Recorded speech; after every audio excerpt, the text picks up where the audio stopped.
This conference will now be There we go. Good recorded. evening, everyone. I would like to call to order this Wednesday, August 19th, 2026 meeting of the South Whitehall Township Board of Commissioners.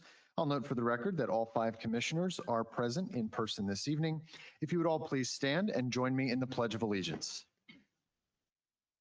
I pledge allegiance to the flag of the United States of America and to the republic for which it stands, one nation, under God, indivisible, with liberty and justice for all.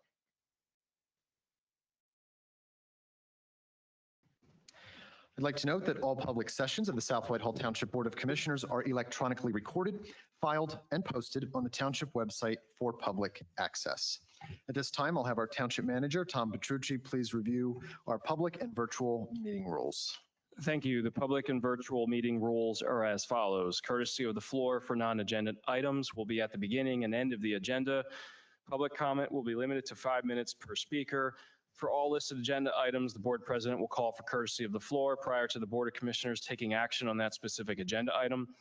For in-person attendees, please raise your hand to be recognized, then move to the podium when directed. You will be asked to state your name and address for the record and may then proceed with asking your question. For those participating virtually, please mute your microphone or telephone to avoid any background noise that may cause interference during the meeting.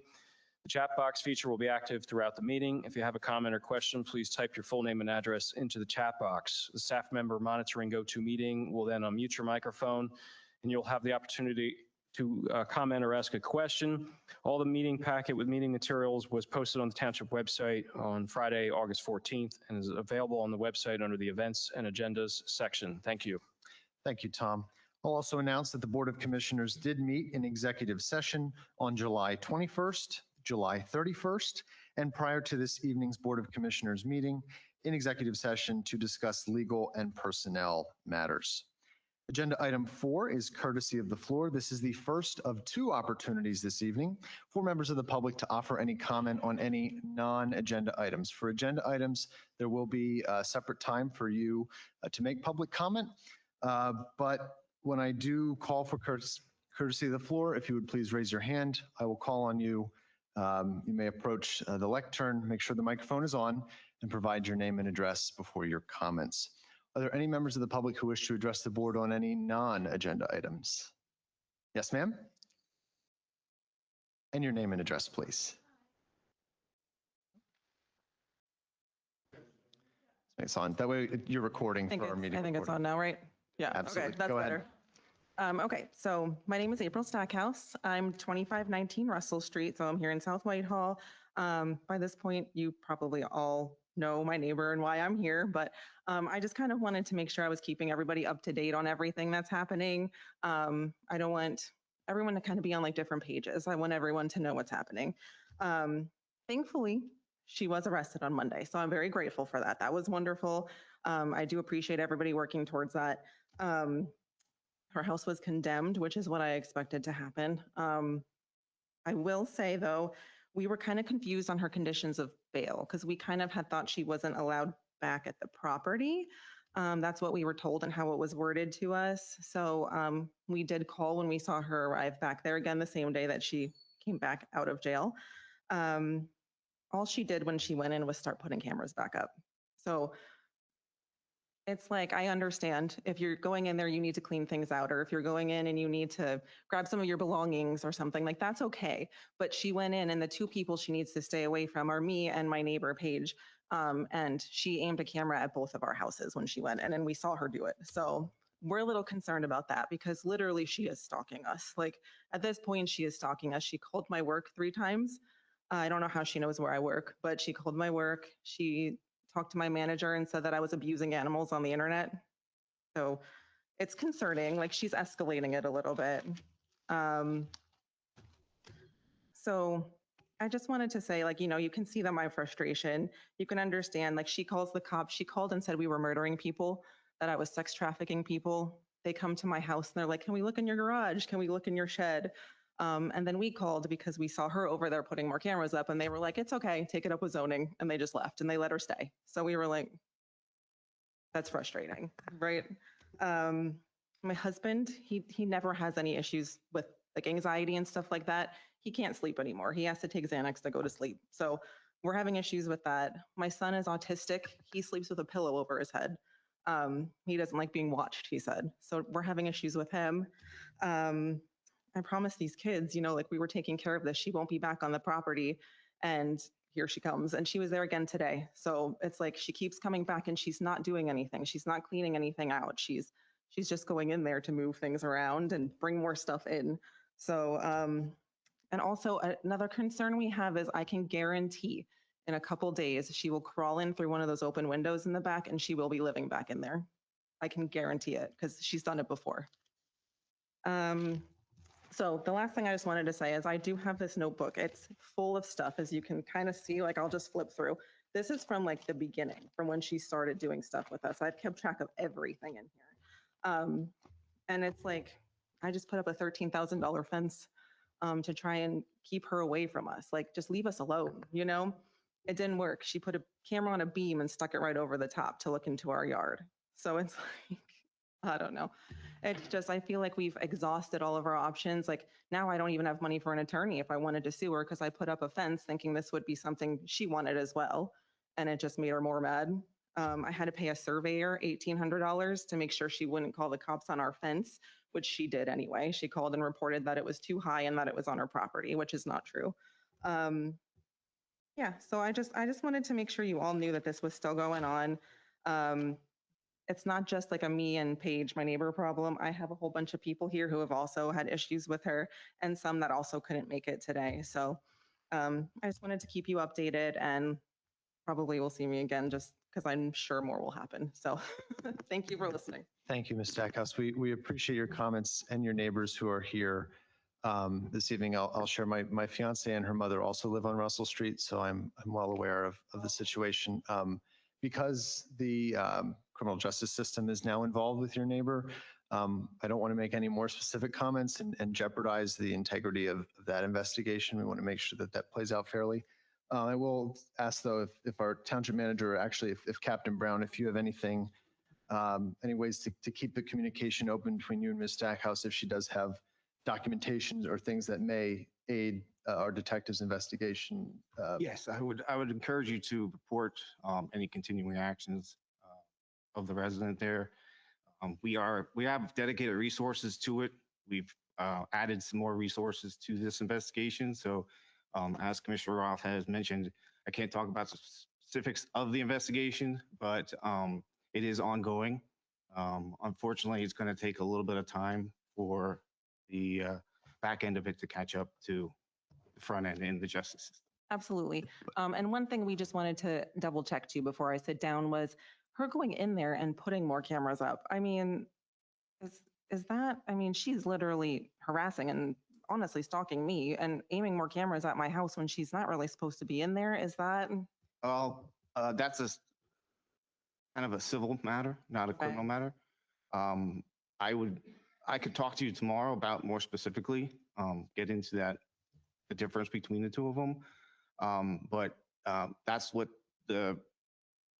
what is going on now. We have a criminal side and then we have the civil side. So Yeah. there's two resources going on right now at the same time. Okay. Thank you. But feel free to call me tomorrow and I can explain it to you more. Okay. Thank you. I also wanted to report the property maintenance issues. Our code enforcement officers working to remediate those. So you might see him with the property owner on site because they're working. He's required to work with her to give her a prescribed time period to correct the issues under the property maintenance code. So if you see that, I just wanted you to be aware of that. Thank you very much. We really appreciate your comments and know that whatever's the maximum that the township can do, whether that's contacting the police and the court system or through the property maintenance code, we will certainly explore all those options. But we appreciate you being here for us. Thank you. Yes, sir, in the back.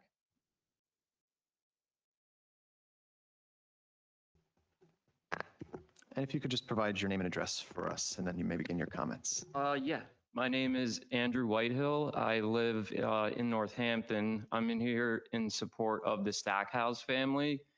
I just wanted to put my part in. I mean, if you've watched this play out from their perspective over the last couple months, It's been ridiculous, the lack of police involvement and how much time it took for them to actually take action and make this family feel somewhat safer, to only have it jeopardized. And when she got out on bail, she's already talking to that family again, harassing them, and that is criminal. I know you said it's a civil matter, but when you have psychological abuse happening and people are completely like losing their mind, having to go to doctors, that's criminal. That person is actually changing how these people live their lives on a daily basis. And I want to make sure that as a police force, or at least as a township, you guys look into why it took so long for this to even get traction, let alone things to occur. I mean, if you watched it, it's like a Netflix movie playing out. The amount of stuff that has gone on here is unbelievable. And the lack of response as far as like things that were significant to help the family is absolutely atrocious. And it should be investigated internally as a police department. I understand you guys are helping now, but it's a little too late. You know, like the damage is far beyond done. I'm autistic myself. It takes a lot for me to stand up here, like I'm shaking, but I'm here in support of them. No one should ever have to go through that. No one should buy a house. I used to live in this township. No one should have to buy a house and then immediately hate where they live and have to put up a $14,000 fence. I own one fence just like it, and yes, they are that expensive. It's ridiculous the amount of financial resources this family's had to spend on it, and I really think you guys need to look into why this took so long.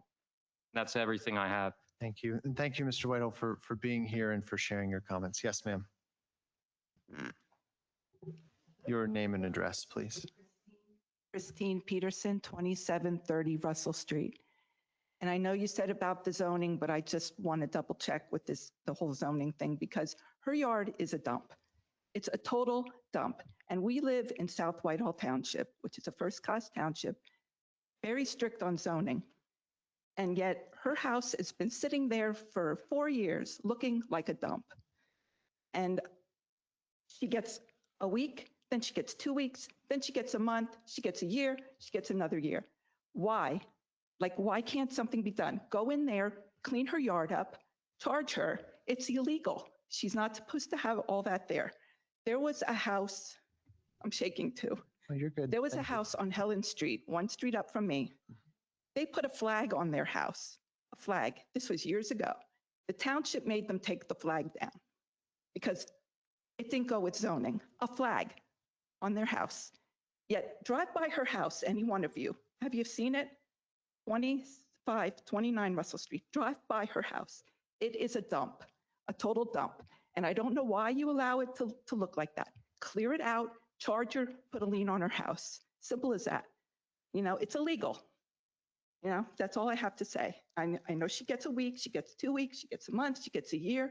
Why? You know, if it's illegal, it's illegal. You're the authority. Thank you, ma'am. Tom, do you have any additional comments on the zoning specific? Yeah, we've filed multiple citations, so she does have a hearing scheduled.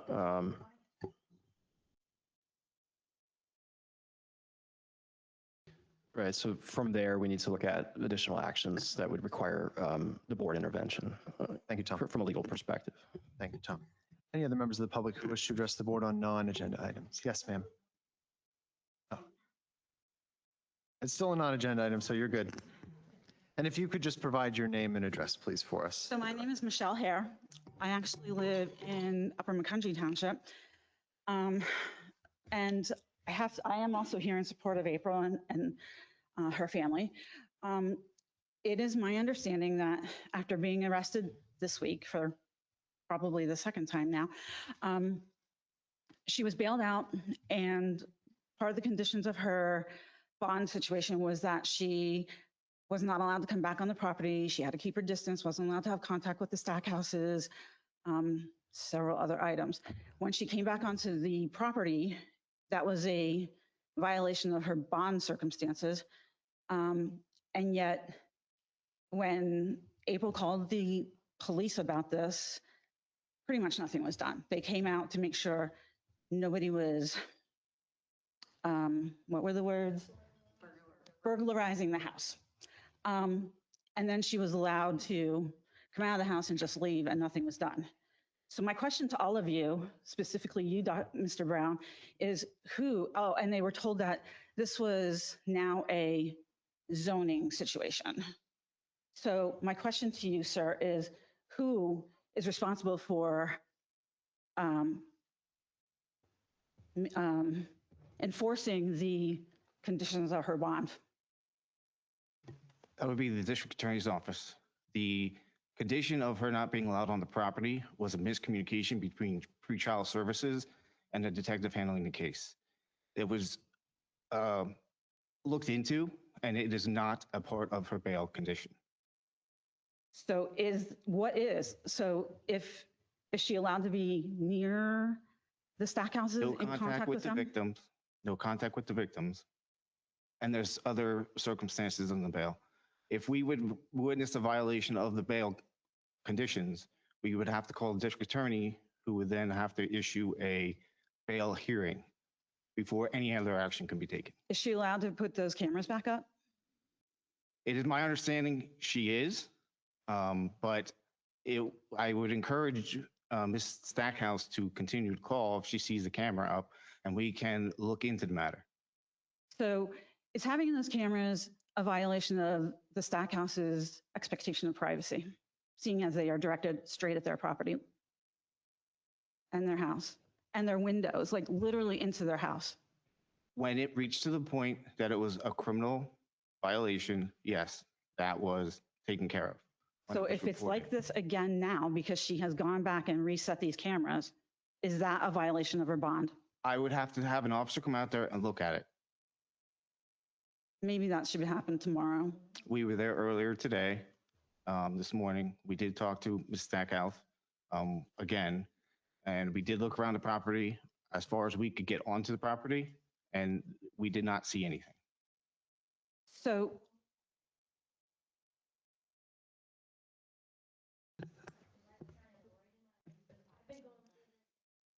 All right, ma'am, if you're going to speak, we're going to have to wait. We have to do this in an orderly fashion. That way everything gets on the record. So when it's only been a day since she came back, and I'm not sure exactly what she's been doing in the last 24 hours. However, I do know that in the past, the house was condemned. She came back, was allowed back in. Nothing was done. She's been back in it for, I'm not sure exactly when the fire was, but she's been in the condemned side of the house, putting up those cameras. And again, nothing's done about that either. That would not be a criminal matter, ma'am. What is that then? That would be a civil matter between a resolution or some other part of the township. We do not enforce when there's a condemned house. We do not enforce going in there and taking people out of it. What about, I want to clarify, the house is not condemned in the legal sense. So what we did was, under the property maintenance code, we declared it unfit for human occupancy. So condemn would be as though we're literally taking over the property, right? Like, we have not done that at this time. So we have, even now, I'm sorry, I didn't hear you. even now it's not condemned? It's not, using the word condemned is not an accurate representation of what has happened at the property. So if we condemn it, that means the township then steps into the shoes of the owner and, takes it as either as a conservatorship, or, we've decided to then take the necessary steps to remediate the problem. So right now, it's still in the hands of the property owner to remediate the issue. So this is the first step in seeing compliance. So at this point, the township has declared it unfit for human occupancy under the property maintenance code. So then the property owner is required to remediate the issues that the code enforcement officer has identified in order to make the property fit for human occupancy again. So the first step of that is to clear out the debris in the property. And then we can assess from there any additional steps that are needed to determine the property is able to be lived in again. Is it illegal for her to dump her sewage in the neighbor's bushes? Absolutely. Absolutely. We've That never is received that something report, but yes, that would not be permitted under our sewage facilities ordinance, under property maintenance code. There's a number of avenues that we could take. I've never heard that before. Is that occurring? Yes. Okay, so I've not received that report. I don't know.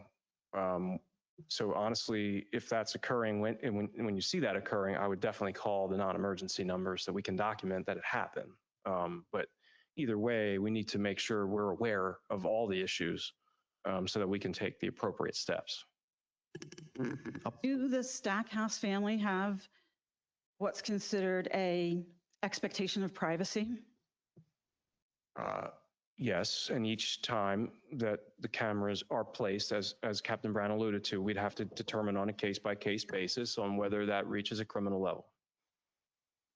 And what determines whether it's criminal? Like, what is a criminal level exactly? That I would have to defer to a law enforcement officer. There's a certain level on your property you can have cameras up. For instance, on my property, I do have cameras that face Fair. in front of, towards Many the front of people my do. house, towards my back of my house. When it gets to a certain point where there is definitely encroachment upon the property line where it wouldn't be reasonable to have a camera, that is where we would probably take enforcement action. But we would have to be able to determine that. So a camera that's attached to a beam that's been elevated above the level of the fence, directed straight at their property, is not illegal? I would have to see it. This is not always the officer making this decision. We have contacted district attorney sometimes about some of these issues. So it's a matter of running it by somebody else sometimes. And the district attorney's office is where? Is it here in this building or is it somewhere No, else? it is in the city of Allentown. Okay, I believe that's all my questions. I appreciate your answers, clarifications. And ma'am, there's a couple of overriding important concepts here too. The township is only authorized to exercise as much power as we are given by state statute or other legal authority. Where we have the authority to act, we will. Where we don't have the authority to act, we can't. And the second important consideration to remember with both the zoning violations and with the criminal proceedings is once we're subject to the criminal justice system, once things become court proceedings, we're subject to the limits that the system places on the township, the time constraints that are set by the court and not the township. So there are things that, regardless of how individuals feel about those issues and what powers the municipalities and the police departments should or should not have, we are constrained by those systems and those laws. And we unfortunately are not able to exceed our authority. I understand, however, she has made countless false police reports. At what point is it reasonable to say we need to do something about that? That is one of the items that was where criminal Because quite charges were honestly, filed. She could have made a counter report to almost every one of those reports. And I would encourage her personally to do so at this point, to call you on a daily basis. I was actually going to suggest that anytime you see anything, we need to call the non-emergency number so that we can process it. And I feel that Or she has, submit, I'm sorry, I didn't mean to cut you off. I feel that she has been more than cooperative when it comes to, can we walk through your house? Can we see if you're not trafficking children? Can we see that there's no dead bodies in your backyard? Like, next time come with a warrant. Because if this was my house, I would say there's a limit to how many times you can search my house because somebody called me a sex trafficker, a murderer, what is it lately? An animal abuser. I would stop the process of allowing the police to come through my house. You've been through it. How many times? Found nothing. It's clear that she's not any of those things. And yet, oh, the crazy lady reported you again, and now we have to come out and look in your house again? I would tell you to bring yourself a warrant. And I don't know any judge in their right mind that would give you a warrant to go through my house over these kind of accusations that have been happening on a daily basis. Yeah, my understanding is that every time the police are called, that the case, it has to be cleared by the officer. So that is, if I may want to elaborate Yeah, on that. the police would ask to speak with her and give her if she would allow them to look through the house. And she has multiple times. I understand that, and I'm not arguing that point. We appreciate that, so we can clear it up as soon as possible. We've arrested the individual several times. This is not the first time she was arrested. No, I know. This is at least. We have tried community intervention specialists. We have tried other things. So we have used a lot of resources on this. We are still trying to continue to bring this to a resolution with the resources that we have. At what point do they have recourse as far as, her husband's got anxiety now, her son who has autism has. Ma'am, I just want to let you know, we do have a 5-minute per speaker limit because there are other speakers. Okay, fair enough. I'm done. Is there anyone else who would like to address the board on any? Yes, ma'am. Everybody, my name's Kelly. I'm 1535 North Ott Street. I basically just want to say my daughter's been friends with Lacey since they've been in the first grade. And my daughter was the one that the cops were called on due to April supposedly sex trafficking my daughter. And as a mother, I don't feel quite comfortable having my daughter over, even to sleep over at her best friend's house now because of all this. I don't know if any of the panel have children. In my personal opinion, I'm not comfortable because I don't know what this lady is capable of. And like she said, her son has to sleep with a pillow over his head because of the light that shines in his window. I don't know if those were taken down, but she's put several more up. And my biggest concern is just with school starting, the anxiety and the lack of sleep that it's going to cause now these children to not do well in school when they should be. I personally moved from Allentown to South Whitehall 14 years ago to have my child in a better school district and a better township. So I would feel like being here would do better. Not that it's any of your fault, but you can only do what you can do. But it's almost like living back there when you come to move to a better area, just so you feel safe. I don't think anybody should have to live like this, but my main concern is the children feeling safe in their own home. That's all. Thank you, Kelly. We appreciate your comments. Any other members of the public who wish to address the board on non-agenda items? All right, seeing none. And I actually will just add one more comment because particularly with the nature of the criminal charges, because that is now in the hands of the criminal division of the court system, those hearings are all public. Judicial records are public, so you're able to go online to the Pennsylvania court system website and see when those hearings are scheduled for and attend if you so wish, either at the magistrate's office or at the Lehigh County Courthouse, depending on where they are scheduled for. They are open to those are public hearings. Yes. Yep, you're very welcome. All right, at this time, we'll move on to agenda item 5, presentations. 5A, we have the 2025 audited financial statements presentation by Megan Thompson, the director of Cherry Beckert, LLC. Megan, welcome back. It's good to see you. Hello, it's good to see you all as well. As Commissioner Roth said, my name is Megan Thompson. I am a director with Cherry Beckert. You're used to seeing me here from Herbine. Herbine was acquired by Cherry Beckert in October, so same team, but a different firm name. I have with me Stuart Morcom. He's the manager that worked on the audit as well. So you have in front of you a draft of the financial statements and then also a copy of the presentation that is up on the screens. I'm not going to go through it this page per page, but I'm going to hit the highlights for you. So we'll go ahead and flip to page 4, please. Perfect. Page 4 summarizes our audit opinion. This is a clean opinion and unmodified opinion on the financial statements for 2025. Your team does a really great job out here. If you go to page 5, this summarizes the results of the DCD audit. So the DCD report is financial statements that are required to be submitted to the Department of Community and Economic Development in a different format. So that is also an unmodified opinion or a clean opinion on that regulatory format.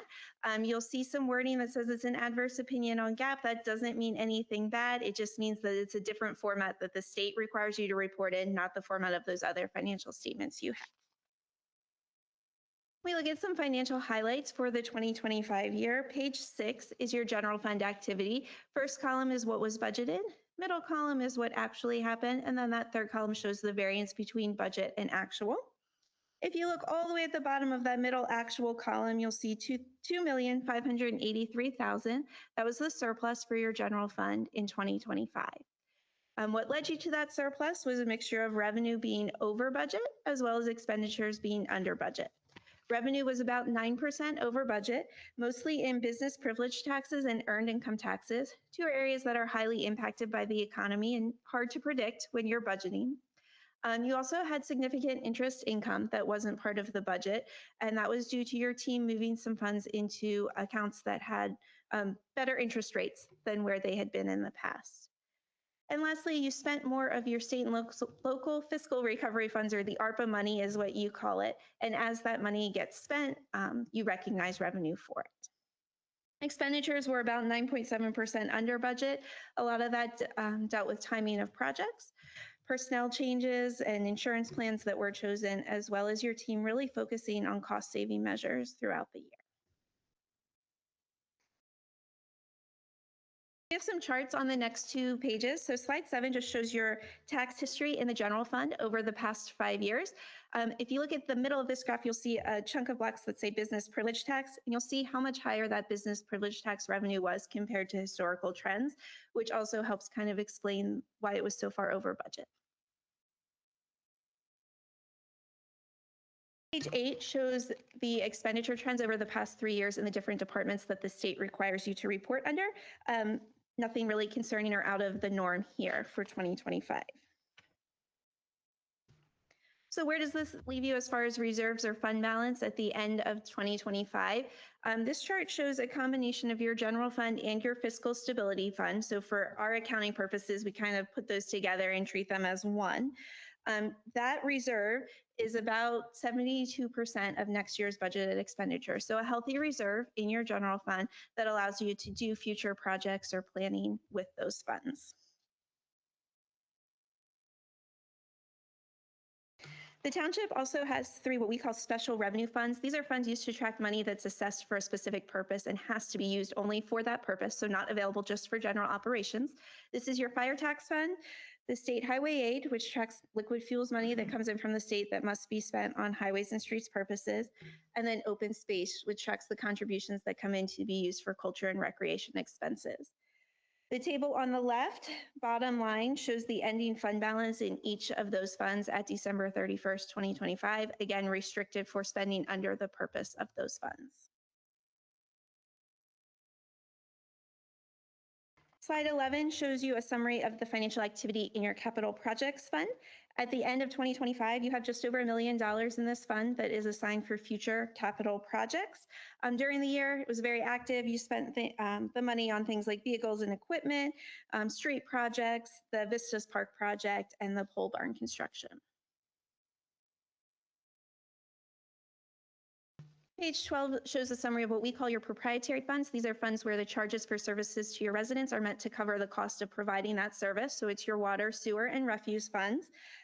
You can see the middle line that says change in net position is the surplus in those funds for the year. The bottom line shows you the total net position or reserves that you have on hand. Those reserves are broken up into 2 different categories. You'll see a line that says net investment in capital assets. That's not spendable reserves. That's the value of your capital assets. So you're not going to be able to use it to pay bills next month. So what you want to look at when you're looking at your true reserves is that unrestricted line. And lastly, the financial statements have 3 defined benefit pension funds included. These graphs show the total pension liability based on the plans, and the bottom chart shows the net pension liability. So that takes your total pension liability and subtracts out what you have in a trust to pay those. I'm going to have you go to the next slide, which shows the funded status of these plans. You've had a few years of really strong market returns, as well as making your required contributions into the plan. So your funded status would be considered healthy based on the state's metrics. If you've been part of my presentation in past years, you remember me also giving you some letters. Cherry Becker does not do separate letters. They put all the wording right here in the PowerPoint. So what slide 15 is telling you is we look at your internal controls over financial reporting to design our audit procedures, but this audit wasn't an operating effectiveness of controls testing. As we do that testing, if we have any recommendations, we are required to bring them to your attention. And the next slide will tell you that we did not have any concerns going through those procedures or any recommendations. Again, I said at the beginning, we feel your team does a really good job making sure controls are in place the best they can. Page 17 and 18, we're gonna go past quickly here. That's just telling you that we didn't have any large adjustments as part of our audit to the numbers that your management team gave us. I'm going to fly through the next pages kind of quickly here. Feel free to stop me if I'm going too fast. Page 19 tells you there were no new accounting policies adopted this year, so no changes in how numbers were calculated. Page 20 tells you that these statements are the financial information of the township and the township only. No other entities are rolled into these. Page 21 tells you that we didn't note any significant unusual transactions through the course of our audit. And page 22 outlines some of the more significant estimates that are part of the financial statements. As part of our audit, we do review those estimates and how they were developed with management and feel they are reasonable. And then page 23 is basically saying we agree with the disclosures that are in the statements. Page 24 talks about independence considerations. We do feel we are independent with respect to the township to allow us to do the audit. And then the next two pages are just the standard, no difficulties performing the audit. Your team was ready for us, had answers to our questions. We didn't have any disagreements on the accounting treatment.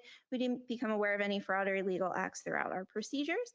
And we do ask your management team to sign a representation letter saying they have reviewed everything before we issue it, which we did get today.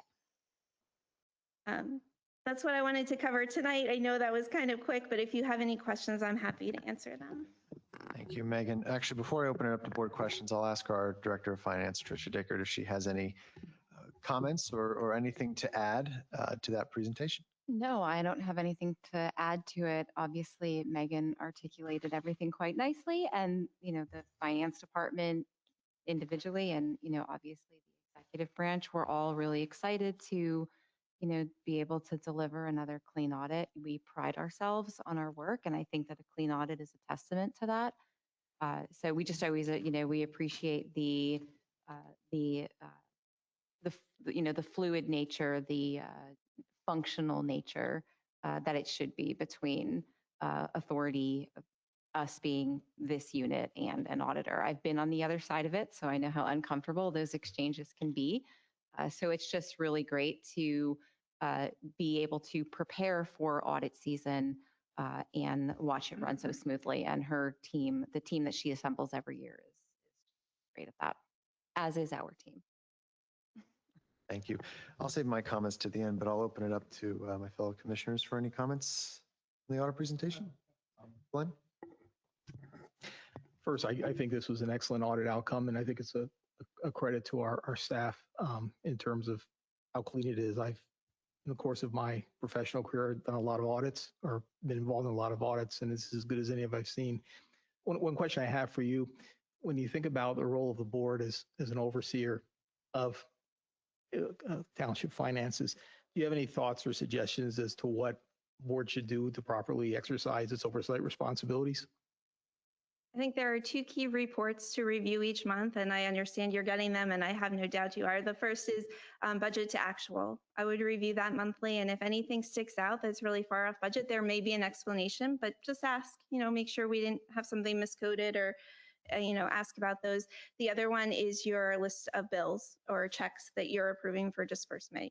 Scan through those, look for any unusual vendors or something you're not expecting. I think those two main reports are the most important for a board to look at. So it's not really a suggestion of something to add, but just something to make sure you continue doing. Any other comments? Sharon?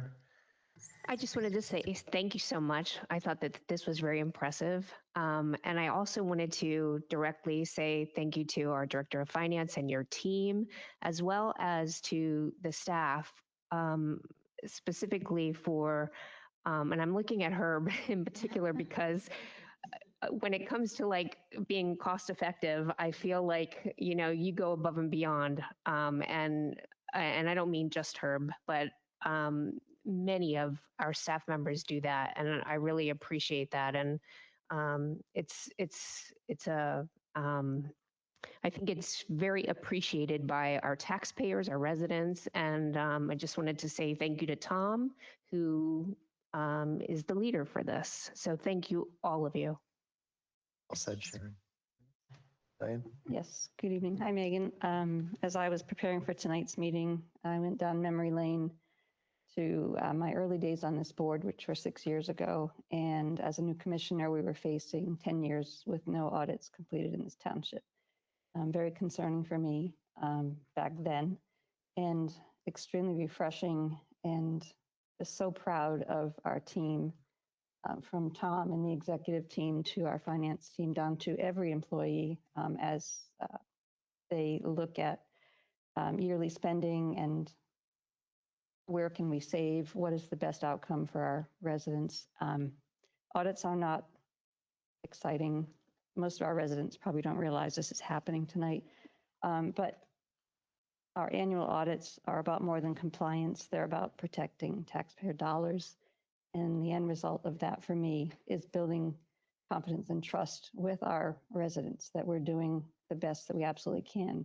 So I want to applaud the entire team for all of the work, and Megan, you and your team for working with this township over all of those years to have this outcome. Again, a clean audit. Congratulations to all of you. And it's really amazing. Thank you. Thank you, Diane.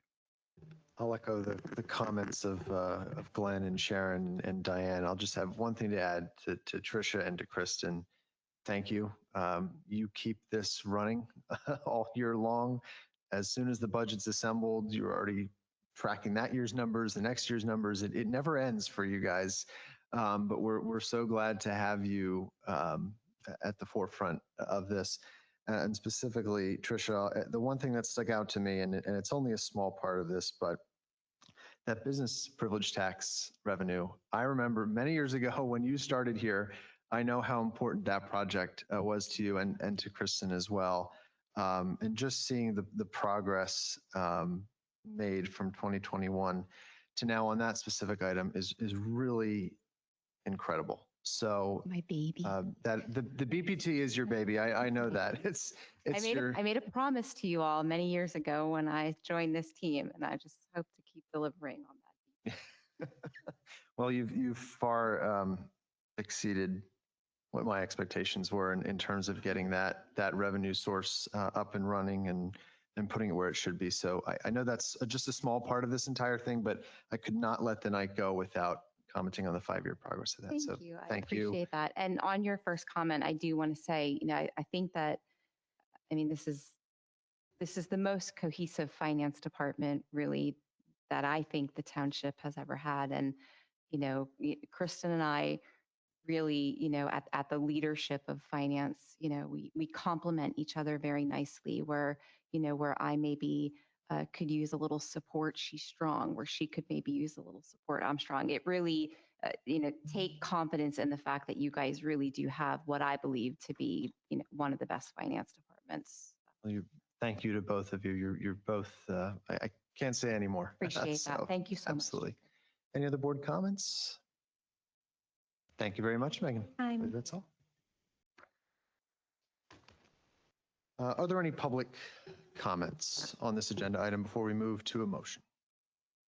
Seeing none, is there a motion to accept and approve the South Whitehall Township financial statements, required supplementary information, and supplementary information as of and for the year ended December 31, 2025, and report of independent auditor? Motion. A motion from Commissioner Kelly. Second. Is there a second? A second from Commissioner Fellinger-Ricker. All those in favor, please signify by saying aye. Aye. Aye. Any opposed? That motion carries 5-0. Agenda item 5B, we have the June 2026 Financial Review Year-to-Date Report. And again, I'll ask our Director of Finance, Tricia Dicker, to please present. Thank you so much.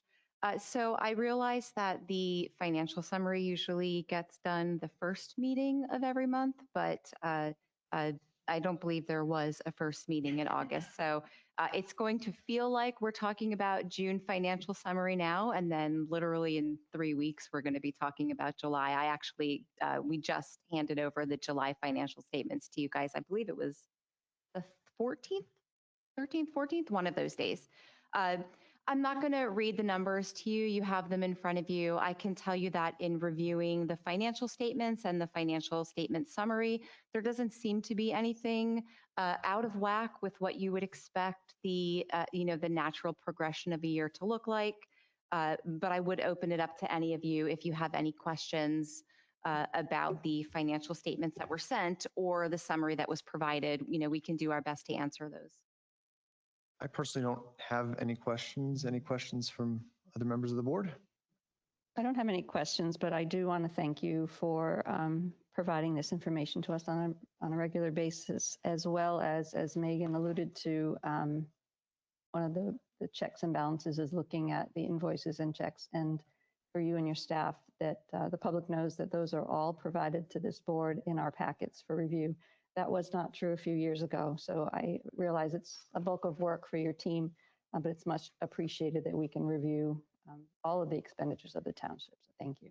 I think the financial summary seems to have helped a lot too. Like when you live in government finance world, sometimes you process things that are presented in what you think is a complicated way, but when you summarize it, I think it's just a lot easier for people to read, the people that don't look at stuff like this every day. Heck, it's nice for us to see the whole financial statement kind of summarized in a two-sheet presentation. So, if there's ever any suggestions on how we can present something different that you think is, of a benefit to the board or to the residents, we're obviously happy to work towards a model that you think is better. But right now, we think, what we're putting out there is pretty easy to read. So, thank you. Thank you, Tricia. Any other comments or questions from members of the board? Seeing none, thank you very much. We'll move on to agenda item 6, minutes. 6A, the July 15th, 2026 Board of Commissioners meeting minutes have been distributed to members of the board for their review. Are there any questions or comments on the meeting minutes? Seeing none, is there a motion to adopt said meeting minutes as presented? So moved. A motion from Commissioner Kelly. Is there a second? Second from Commissioner Gronowski. All those in favor, please signify by saying aye. Aye. Any opposed? That motion carries 5-0. Agenda item 7, ordinances. 7A, we have an ordinance of the Board of Commissioners of South Whitehall Township, Lehigh County, Pennsylvania, amending Chapter 58, Pension Plans of the Code of the Township of South Whitehall to remove references to a specific trustee and authorize the appointment of trustees by resolution of the Board of Commissioners. And I'll ask our Township Manager, Tom Petrucci, to please present. Thank you. So upon a review of Chapter 58 of the Township Code, currently Wells Fargo Bank is listed as the trustee of the Township Pension Trusts. So this was also reviewed at a pension committee meeting. So it's very important that we have the pension committee meetings for those types of checks and balances as well. So whenever we change our ordinance, we must amend the code. So right now, like I said, Wells Fargo Bank's the trustee. While we're amending the code, what we actually did was allow it so that you could appoint a trustee by resolution instead of having to amend the entire ordinance. So should you adopt this ordinance tonight, I will be submitting a resolution to appoint the pension committee as the trustee at a future board meeting. But basically then all references to Wells Fargo Bank would be removed. So it's under the Employee Thrift Savings Plan, the official personnel, the office personnel pension plan, police pension plan, and then the Public Works Union employees pension plan. All the defined benefit pension plans of the township would no longer reference Wells Fargo Bank, and then the process to amend that trustee appointment would be via resolution going forward. So if the board is inclined to adopt the ordinance, it has been advertised and sent to the Lehigh County Department of Law, and it is ready for adoption. Thank you, Tom. Certainly a necessary and prudent correction on your part. I'd like to thank the members of the Pension Committee, Commissioner Gronowski and Commissioner Johns, for their work and for looking at this as well. Any other questions or comments from members of the board on this ordinance? Any from the public?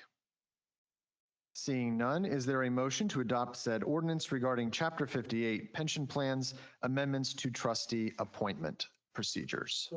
A motion from Commissioner Gronowski. Is there a second? Second. Second from Commissioner Kelly. All those in favor, please signify by saying aye. Aye. Any opposed? That motion carries 5-0.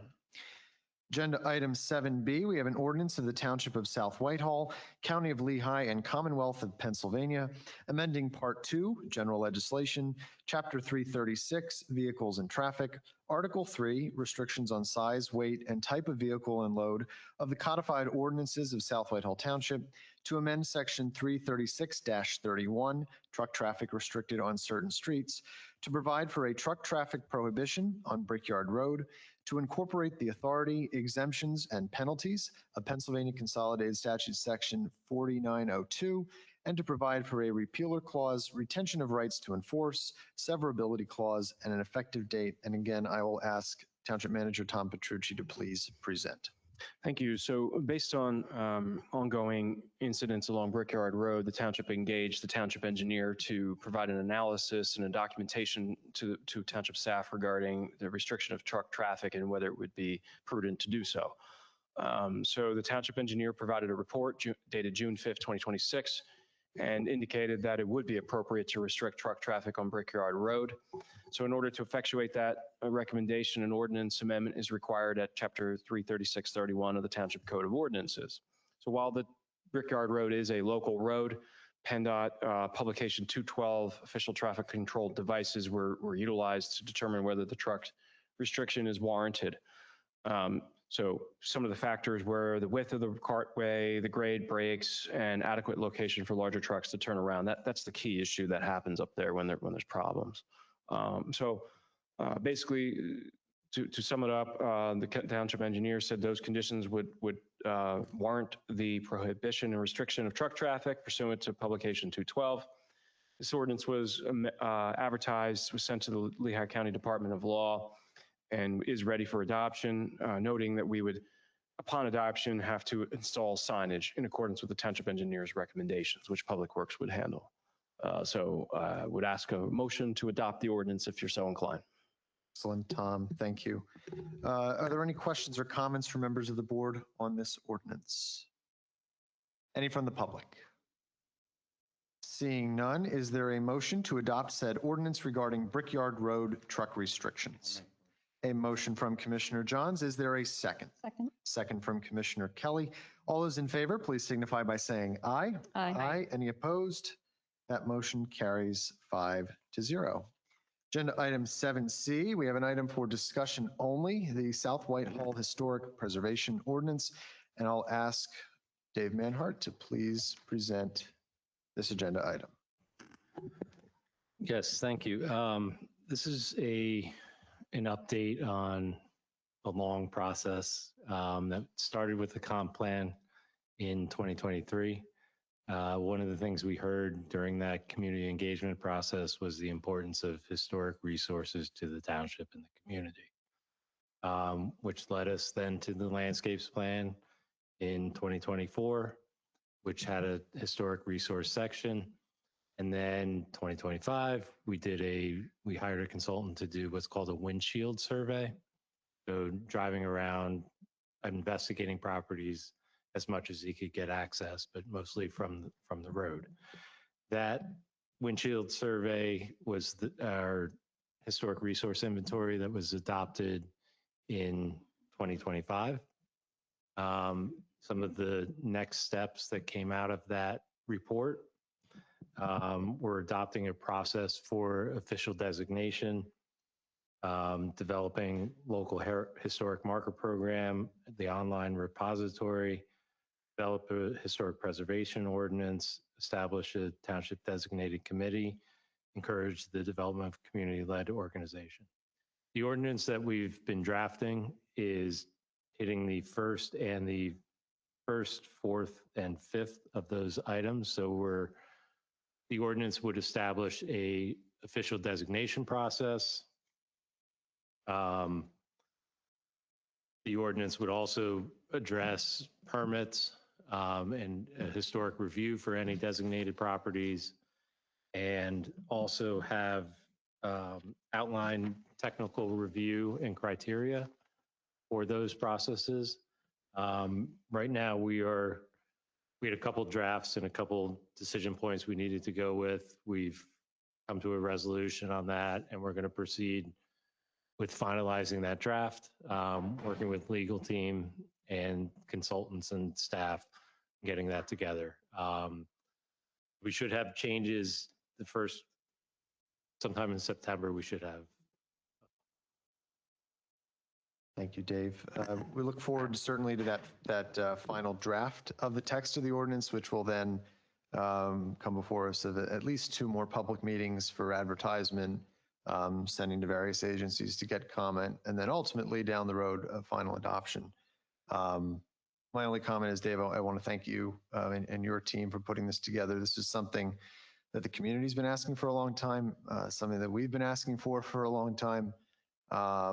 And I think really the intent behind this is to finally, answer the question, what can be done about historic preservation?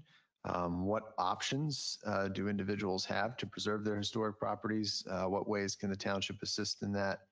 And really recognize and celebrate the many local structures that we have, but come at it from a technical aspect for more of those finer points of zoning and code aspects that require sort of that highly technical review by the township. So my only comment is I look forward to getting this done. I look forward to getting this on the books and seeing this at a meeting in the near future where we have the text of the ordinance to send out for the appropriate reviews. So I'll open it up, though, to any other comments from my colleagues on this agenda item. Thank you, Commissioner Roth. Dave, I just wanted to thank you and all the staff that worked with you, our consultants, and especially our citizens over the years as the comp plan worked its way through, and then now to have you produce this very comprehensive historic resource inventory. It's very exciting to see this on our agenda this evening and to take this next important step to actually begin to implement and protect our very precious natural and historic resources in this township. So just thank you to your entire team. Any other questions or comments from members of the board? The only thing I'll add is as we proceed through this process and once there's an ordinance on the books and we talk about classifying ordinances and organizing them and gathering information, we certainly invite members of the public to continue to reach out to members of the Community Development Department. All our staff's emails are on the website with any information you may have that may help us not only identify resources, but gather information about them, properly designate and mark them. So that is always welcome for members of the community. So please feel free to contact our community development staff or submit things through our website as we get some of those tools up and running as well. One of the things that we learned through this process and some of the goals that we learned through the process is an education component for property owners and also for the public. So this is that first step in this immediate process, but it was many steps to get to this point. And some of the next steps, like the marker program that was recommended, and then the online repository, are some of those next steps that we can start rolling up the sleeves and getting to. Thank you, Dave. Any other board questions or comments? Any from the public on this agenda item? Seeing none, since this was discussion only, we do not have a motion or any official action to be taken other than the discussion and direction provided to staff. So with that, we will move on to agenda item 8, resolutions. 8A, we have a resolution extending conditional preliminary final approval to a major plan entitled Tillman Holdings, LLC, and I'll ask Kent Baird, our Director of Development, to please present. Thank you. Both resolutions tonight have to do with the development department, and both are for projects that previously received approvals and now have some additional topics to go over.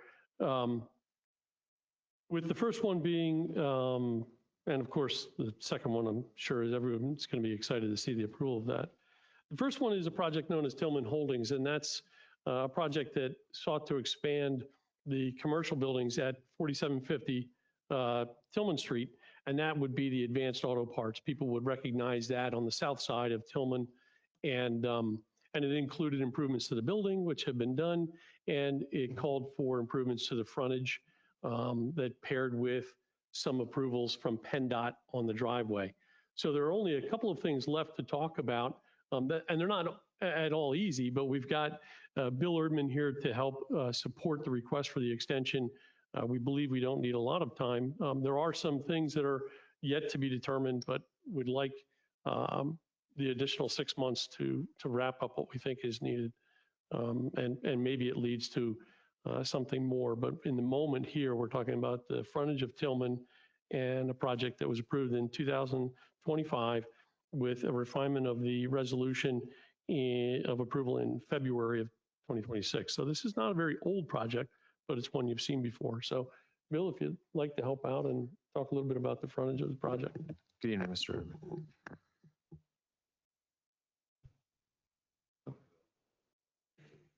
There you go. Still getting used to the glasses after cataract surgery. Green and stream, yeah. Green and Good evening, everybody. Let me give you a short explanation. I can tell you, for those that have been involved in this project from the beginning, this PennDOT driveway permit issue has been probably one of the most challenging things I've ever dealt with in my 50-year career to get PennDOT to approve. In very simple terms, condition 19 said that the driveway improvements had to be completed and PennDOT had to approve them within 6 months of the approval of the original resolution, which would have made it August 4th. July 20th, I wrote an email to PennDOT saying, could you please provide written confirmation that those improvements are complete? So that indicates the improvements were completed prior to the deadline.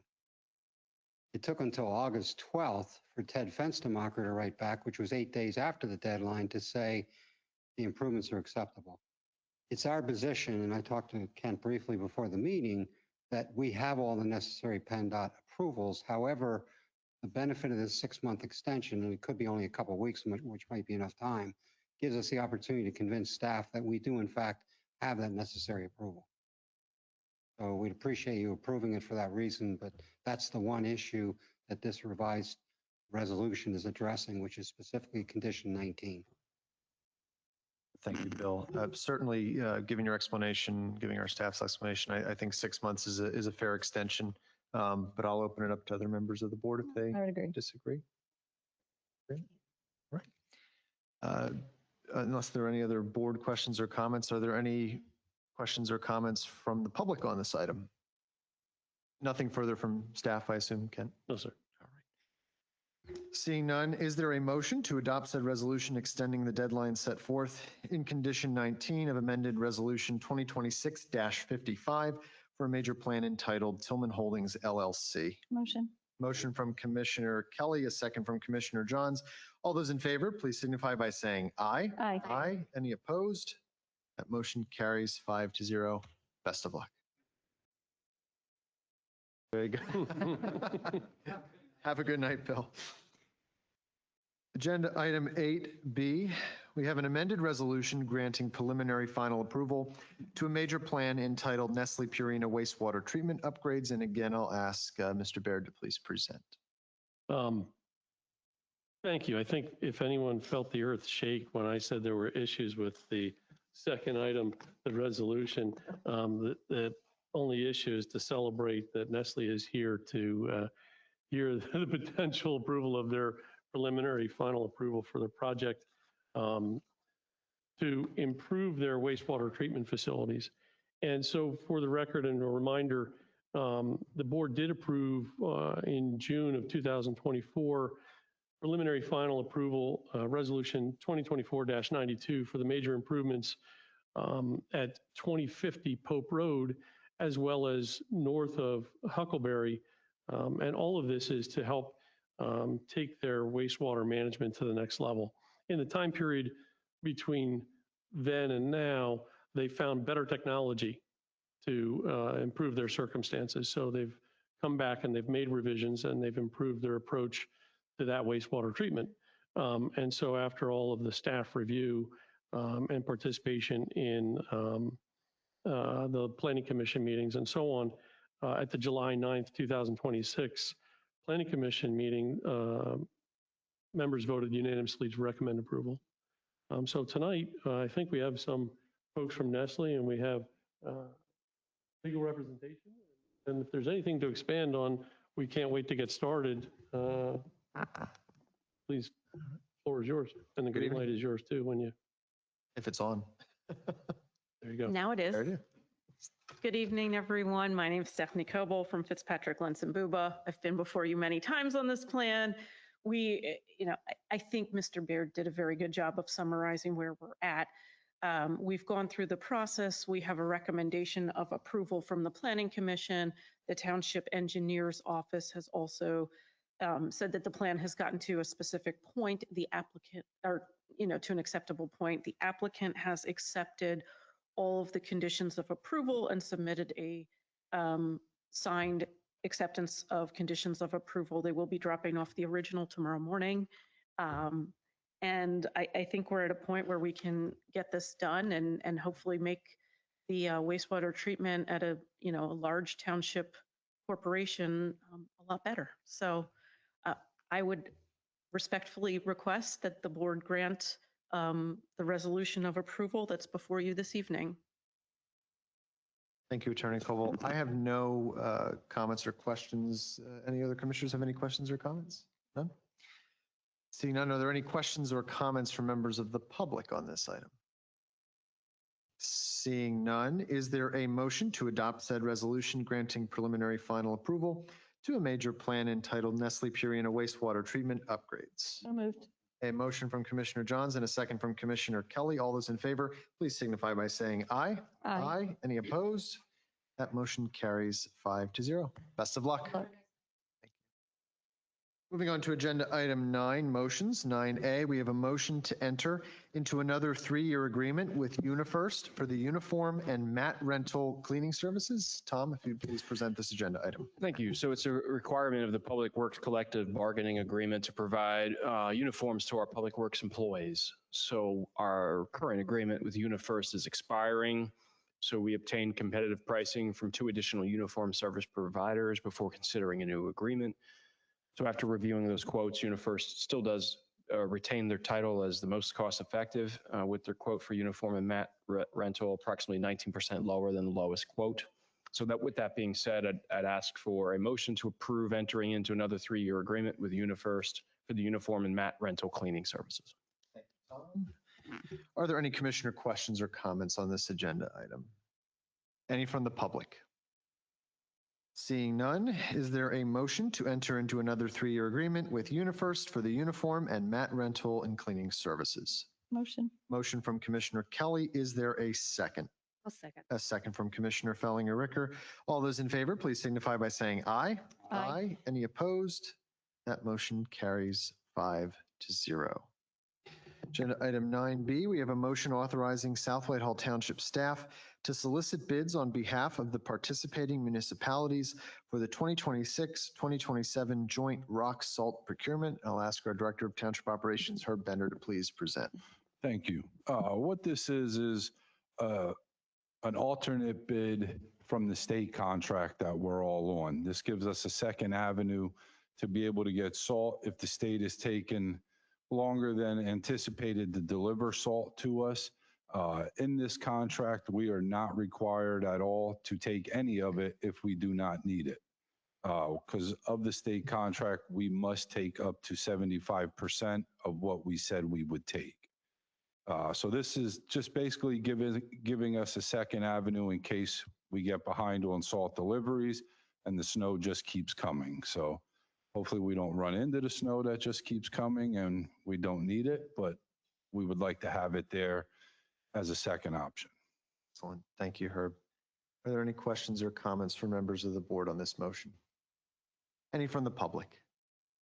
Seeing none, is there a motion authorizing South Whitehall Township staff to solicit bids on behalf of the participating municipalities for the 2026-27 joint rock salt procurement. Make a motion. A motion from Commissioner Fellinger-Ricker. Is there a second?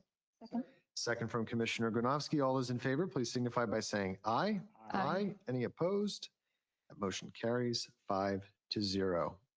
Agenda item 9C, we have a motion to proceed with repairs to the Bortz Emergency Interconnect, and I'll ask Herb to present this item as well.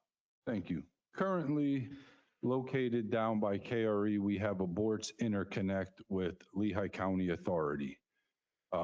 This was approved before I got here and constructed in 2019.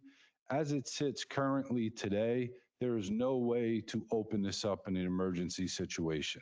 The water goes dead, it's stale. You cannot push it into potable water source.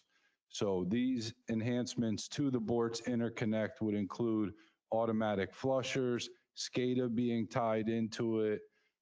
We would know if LCA opens their side, LCA would know if we open our side. This interconnect will actually be able to flow both directions. So it's a benefit to us if we lose a source down on the south side. We could technically open this. With the permit for this, both sides can only flow their way 14 times a year, which hopefully we never need that, but that is in the DEP permit. And as we sit today, we can't flow it at all. So these enhancements are needed. So it is readily available. It will go on the testing schedule on LCA side along with South Whitehall side. So if we ever need it, we could notify DEP, open this emergency interconnect and supply water. Excellent. Thank you, Herb. Any questions or comments from members of the board? Any from the public? Seeing none, is there a motion to proceed with repairs to the Bortz Emergency Interconnect? Make a motion. A motion from Commissioner Fellinger-Ricker. Is there a second? Second. Second from Commissioner Kelly. All those in favor, please signify by saying aye. Aye. Any opposed? That motion carries 5-0. Agenda item 9D, we have a motion to approve the purchase of 2 leaf machines in the amount of $8,360 and 2 leaf boxes in the amount of $28,930.66 from Salisbury Township for a total of $37,290.66. And once again, I will ask Herb to please present this agenda item. Thank you. Salisbury Township reached out to us if we were interested in any leaf collection machines. We have some units that go on our trackless units that we run every year. These leaf heads cost us anywhere from $15,000 to $20,000 to rebuild every single leaf season, which is only about 8 weeks out of the year. So with these machines, what we did is we took our mechanics over from here to inspect them. They started right up. They have been garage kept ever since they got them, except for when they were out on leaf collection. The current price of a brand new leaf machine this style is between $60,000 and $65,000. So it is a tremendous saving. These machines are like new. There's very low hours on them. So our mechanics thought they were a great buy at those prices and everything. So that's why we brought it to you. Unfortunately, we would need to go purchase 2 leaf boxes that go in the back of the single axle dump trucks. As they're grinded up, they get shot into those boxes then. That quote that we got was from Stevenson Equipment, which is a CoStar's quote. So total for everything, as Jacob said, was $37,290.60. I just want to be right up front. This was unbudgeted, but we will do a budget amendment at the end of the year to correct it. This can be funded from the paving, which we just completed on Monday. We have come in under budget, so this expense will not be a budgetary issue at the end of the year. Thank you, Herb. And although this wasn't budgeted, I still think we can add it to the Herb Savings Fund that Sharon referenced earlier. So thank you for your diligence and your communication with Salisbury Township on that. I'll open it up to any other questions or comments from members of the board. Glenn? One question. Do you have any sense, Herb, as to the useful life remaining on these machines? I know they're out of warranty. We believe we're going to get another 6, 7, maybe possibly 8 more years out of them. The Okay. current machines we have now have over 1,000 some hours. These machines are between 200 and 300 hours. So they have a long life ahead of them yet. Great. Any other questions or comments? I just have a comment. It's a great opportunity, I believe, to work with Salisbury Township to take over some of their equipment that they don't need any longer. So thank you for working with them. I know our citizens are very grateful for leaf pickup, and I believe it's Public Works' biggest. It is a very daunting task. Yes. So Believe it or not, the residents get more upset when the leaves sit there than when their streets are not plowed. I remember you saying that. So I hope that these new machines will actually help our Public Works with their annual cleanup. So thank you to the entire crew for what they're about to do. Thank you. Any other board questions or comments? Any from the public? Seeing none, is there a motion to approve the purchase of 2 leaf machines and 2 leaf boxes from Salisbury Township with a total amount of $37,290.66? Motion. Motion from Commissioner Kelly. Is there a second? I'll second. Second from Commissioner Fellinger-Ricker. All those in favor, please signify by saying aye. Aye. Any opposed? That motion carries 5-0. Agenda item 10, correspondence and information items. 10A, boards and commissions, informational items and vacancies. I'll ask our Township Manager, Tom Petrucci, to please present. Thank you. So we have some upcoming meetings and events. So everything's on the website. Friday, August 21st, 7 p.m., summer concert series. Joyous is the band. Monday, August 24th, 6 p.m. is our Landscape and Shade Tree Commission meeting. Monday, August 24th, 7 p.m. is the Environmental Advisory Council meeting. Wednesday, August 26th, 7 p.m. is the Zoning Hearing Board meeting. Wednesday, September 2nd, 10 a.m. Civil Service Commission. Wednesday, September 2nd, 7 p.m. is Board of Commissioners meeting. And as just announced yesterday, there will be a combined special meeting for the Environmental Advisory Council, the Landscape and Shade Tree Commission, and the Parks and Rec Board to review and render recommendations on Project Atlas. That is set to occur on Wednesday, September 9th from 6 p.m. to 10 p.m. and will be held at the high school. Thank you, Tom. Moving on to agenda item 11, courtesy of the floor. This is the second of 2 opportunities of the evening for members of the public to comment on non-agenda items. Are there any members of the public who wish to address the board? Any online, Dave?